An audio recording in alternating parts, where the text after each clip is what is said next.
আজকে কৃষ্ণনগরে মাননীয় রাজ্যসভার সাংসদ শ্রমিক ভট্টাচার্যের দেওয়া ফুলিয়াতে 15 লক্ষ টাকার রাস্তা, সেটা উনি ফিতা কেটে উদ্বোধন করে দিয়েছেন।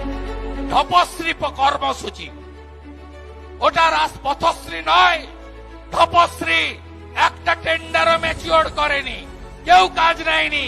আমার ঠিকাদার বন্ধুরা স্ত্রীর গয়না, মায়ের গয়না বন্ধক দিয়ে ব্যাংক থেকে লোন নিয়ে আপনারা কাজ ধরেন, কাজ করেন, লাভের আশায় আপনাদের মানরেগার মেটেরিয়ালের টাকা মেরেছে মমতা, পিএইচির টাকা মেরেছে মমতা, পথশ্রী 1-এর টাকা মেরেছে মমতা।